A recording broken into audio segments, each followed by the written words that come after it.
baie welkom. Dit is 'n heerlike woensdagoggend. Dit voel vir my die koue is uiteindelik hierso in Nyasna. Vanoggend het ek regtig moeilik uit die bed uit opgestaan omdat dit so ijskoud is. Lekker om almal hier te sien. Hallo Yvonne en Liana, Koos, Tannie Veronica, Gerard, Jeffrey. Ons het gister mense ontmoet in die gemeente wat familie van Jeffrey is, so dis lekker om jou te sien vanoggend, Elmanie, Annette, Mariska, ag, is so heerlik om almal te sien. Dis vir my lekker ook as ons hier by mekaar is om te weet dat hierdie boodskap so deur die loop van die dag gekyk kan word. Een van die goed wat ek nogal geniet is dat daar meer as een persoon is wat vir my vertel het dat hulle soggens saam met die persone wat saam met hulle werk open, deur saam na hierdie oordenkings te kyk. Ook daar by ons gemeente is George en Debbie kyk ook saam, elke oggend is hulle deel van die oordenking. So dis so goed, dis soos 'n gemeenskap wat ons saam is, en dit voel vir my vanoggend is ons 'n heerlike, lekker groepie wat by mekaar is. Nou vanoggend se boodskap is eenvoudig, maar so belangrik, en as ons dit vat, dis een van daai goed, dat as ons dit vat, dan verander dit alles. Dit verander ons hele lewe, ons verstaan van God. En as ek dit kan opsom in 'n neutedop, dan sal dit wees dat God ons nie geskep het vir hierdie tyd nie, maar hy het ons geskep vir die ewigheid. Hy het ons geskep om in die ewigheid saam met hom te leef, om in die ewigheid saam met hom te werk. En dit wat ons nou beleef, hierdie stukkie tyd wat ons nou beleef, is maar net soos 'n inleiding of 'n voorwoord van 'n boek. Dis maar net die begin, en eintlik gaan alles oor die ewigheid wat ons saam met hom beleef. Nou, wat daarop volg is dat ek dus hierdie stukkie tyd wat ek nou beleef, hoef nie bepaal te word deur my verlede nie, dit word bepaal deur my toekoms. My toekoms van waarheen ek op pad is, en wat ek gaan doen, en wie Jesus is. Dis wie bepaal wie ek vandag is. So dikwels sal ons self sielkundiges hoor, of as ons voor die huwelikse berading doen, of as ons enige eintlik vorm van berading doen, sê jou storie, daar waar jy vandaan kom, jou agtergrond, jou geskiedenis, dit is belangrik, want dit het jou gevorm. Maar die Bybel gee 'n ander blik, en ons lees dit in Filippense 3, ons gaan 'n hele stuk lees van wat Paulus geskryf het, van wat is dit wat hom bepaal, en dan gaan ons net so 'n paar dinge daar uithaal. Filippense 3 van vers 4 tot 14 lees ons vanoggend. Nietemin sou ek ook op menslike dinge kon vertrou. As iemand meen om op menslike dinge te vertrou, ek nog meer. Ek is op die 8ste dag besny, ek is 'n gebore Israeliet uit die stam van Benjamin. Jy sien dat ek hierdie moes tik vanoggend, die copy en paste wou om een of ander rede nie werk nie. Nou sien ek al die foute terwyl ek lees. Ek is 'n gebore Israeliet uit die stam van Benjamin, 'n egte Hebreër. As lid van die Fariseërs het ek streng volgens die Joodse wette gelewe. Ek was fanaties en het die kerk vervolg. Wat wetsgehoorsaamheid betref as metode om my saak met God reg te maak, was ek onberispelik. Alhoewel ek hierdie menslike dinge eers as 'n wins beskou het, beskou ek dit alles ter wille van Christus as 'n verlies. Ja, om Christus Jesus, my Here, te ken, is so wonderlik, dat ek alle ander dinge as 'n verlies beskou.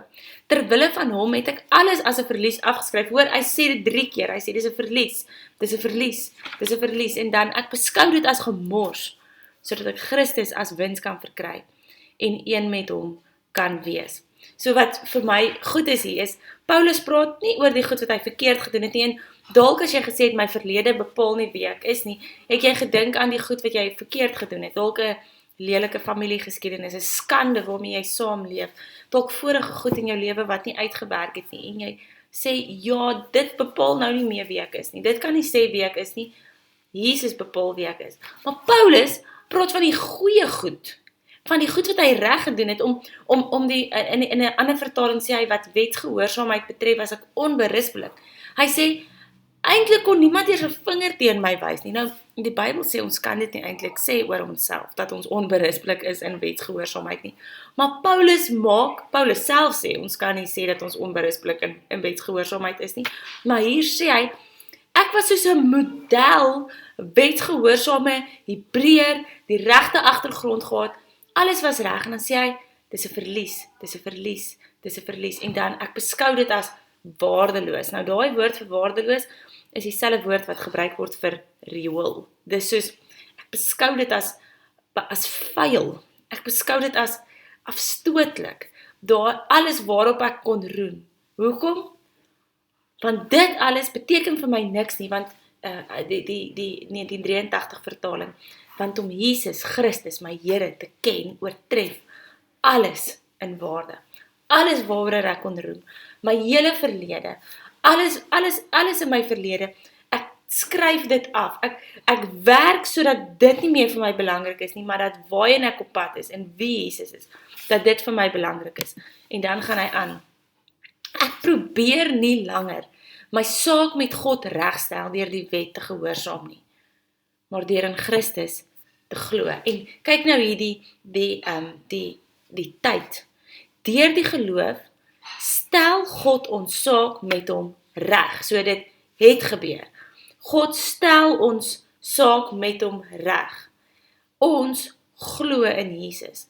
Op hierdie manier kan ek Christus ken en die krag beleef wat hom laat opstaan het.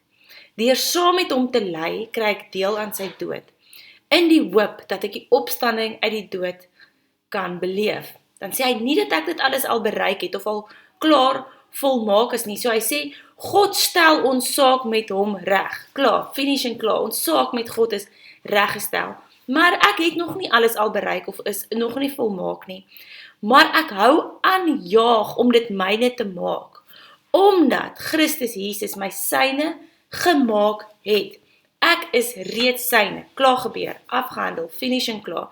Christus Jesus het my reeds syne gemaak. Daarom jaag ek dit om dit myne te maak, om dit te vat, om dit te glo, om dit te leef. Nee, broers en susters, ek reken self nie dat ek al is wat ek moet wees nie, maar een ding is seker, ek vergeet dit wat agter my lê, en strek my uit na wat voor lê. My verlede bepaal nie wie ek is nie, ek strek my uit na wat voor lê. Ek jaag wenpaal toe na die hemelse prys wat God deur Christus aan my gee.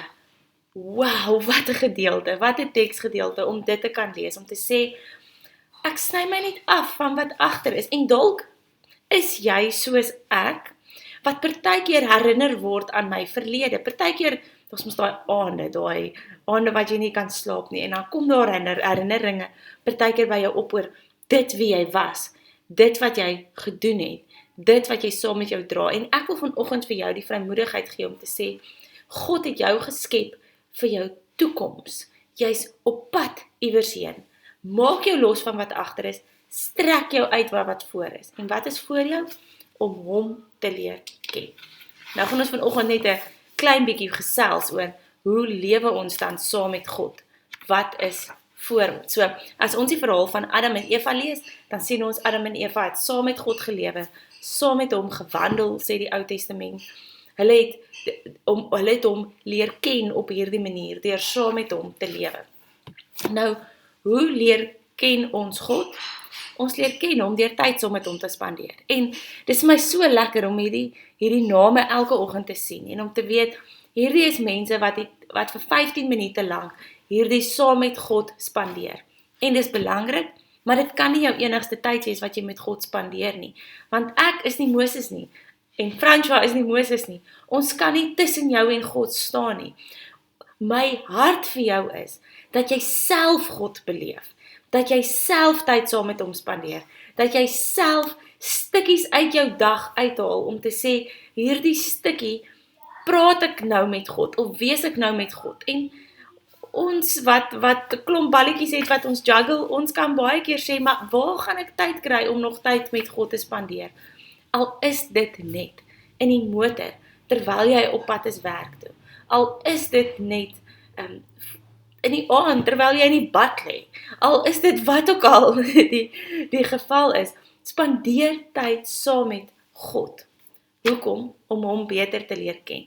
Dis hoe jy hom beter gaan leer ken. En soos wat jy hom beter gaan leer ken, gaan jy jouself beter leer ken. Gaan jy daai toekoms van jou beter leer ken. En gaan jy meer weet wie jy is. As 'n man en 'n vrou gaan trou, dan spandeer hulle nie tyd saam met mekaar, sodat hulle meer inligting oor mekaar kan inwin nie. So, toe ek en François gedate het ons nie op dates gegaan, sodat ek vir hom kan vra, okay, so hoeveel kinders is julle, en hoe lyk jou verlede, en wat is jou agtergrond, en waarvan hou jy nie, ek het nie my lysie van 20 vrae gehad nie, ek het hom beter leer ken, maar ek het tyd saam met hom gespandeer, omdat dit vir my lekker was, en omdat dit my goed laat voel het, en omdat ek by hom wou wees. En dis hoe ons verhouding met God werk, ons spandeer tyd saam met hom, want dis vir ons lekker.